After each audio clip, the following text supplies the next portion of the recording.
Hello, super quick intro. Today I'm going to be showing you how you can disassemble and then reassemble the EQUA puzzle, which is the third hardest puzzle that I have done so far. It's a beautiful looking puzzle. So I'm going to show you how you can take it apart, how you can put it back together, and then at the end, for a little bit of fun, we're going to see just how quickly I can solve it. So let's crack on. So here it is, the EQUA puzzle. Now this is, one of the prettiest puzzles I've ever done. Its finish is very, very nice. But the reason this puzzle solves is because of these axes here. There's a very slight difference in one of them. And now that you know that, you might want to go back and have a go at trying to solve this puzzle for yourself for the first time if you've not done that yet. But the reason this puzzle solves is because this axis right here is very, very slightly thinner than every single other axis on here. What else is that it's only thinner at this side. At this side it's the normal thickness of every other one. It's literally just this side that is the reason for us being able to solve this puzzle. So what we're going to do is we're going to first of all identify that thinner bit. For me it's this bit here. And then what we're going to do is we're going to line these two discs up so that the disc with the writing on has the writing facing into the cross section of where the thinner axis is. What we're going to do then is just going to line the discs up so that they're separate on that axis. So the one with the writing is lined up and separated on the axis with the thinner bit. Then what we need to do is rotate this other disc so that it's pretty much facing the same way as the disc with the writing on. And to do that, what we're going to do is we're going to line it up with this axis, and then what that allows us to do is move these stupid little knobbly bits out of the way. These little knobbly bits are very small, but they make a huge difference in making what should be an easy movement to turn it into a very hard movement. So once we've got that knobbly bit into this section, we then need to move it again. Now we're going to move it again by lining it up with this axis here. I'm going to slightly come up onto that this axis here, and then that knobbly bit can go from this section into this section down here. What that allows us to do then, so just so you know where we are, this is the thinner axis, and the bit with the writing on, the disc with the writing on, hasn't moved yet. So what we're going to do is we're going to line that bit up there, and now that we've got this gap on the other disc in the right position, we're going to line that bit up with this axis here. So thinner axis here, we want to be on this one. And what we can do then is once we've pushed them both up onto the axes, we can then turn the disc with the writing on and almost fold it over the top. It might click, it might get caught, and you just need to readjust it if it doesn't click over.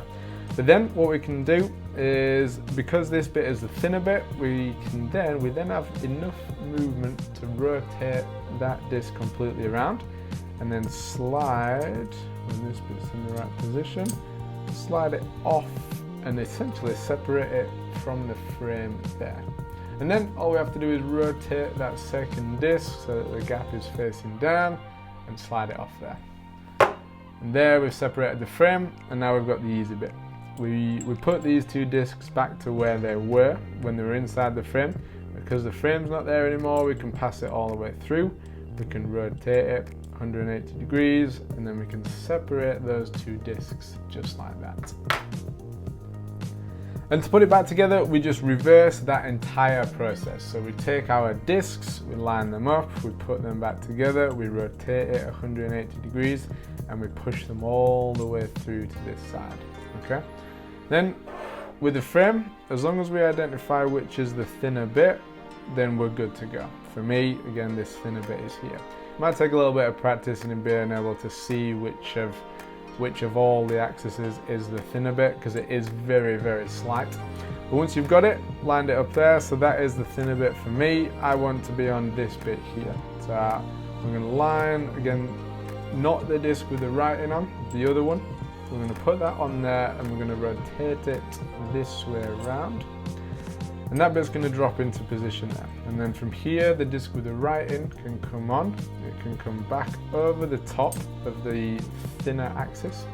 We need to make sure that this disc here stays lined up, because we need to get that to drop down before we can rotate the disc with the writing on back to where it was in this position here. Then we can drop both discs off the axes. Can be a little bit fidgety this, but that is what is required next. I'm not wanting to play ball. Come on, discs, you can do it.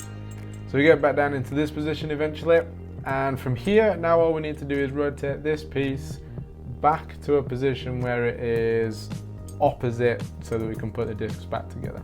And again, we just need to use these axes here with the gaps so that we can move this knobbly bit from this section into this section, like that. And then all we have to do is move these around, line them up, put them back together, and that is how you reassemble the EQUA puzzle.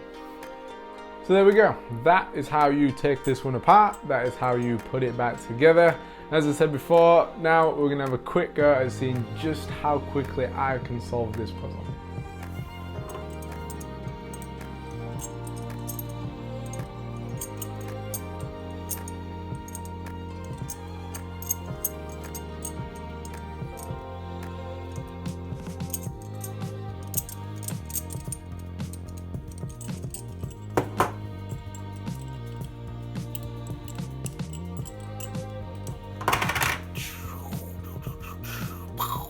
So there it is, 25 seconds around that mark for me. If you think you can beat that, please feel free to have a go and comment below with just how quickly you solve it. Hopefully the steps that we went through at the start to take apart the EQUA puzzle and to put it back together are easy enough to follow along. That is the aim.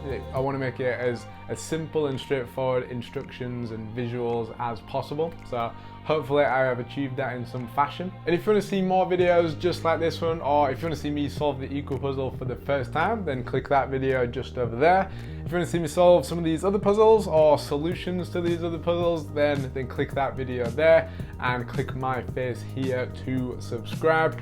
And done. I will see you next time. Peace!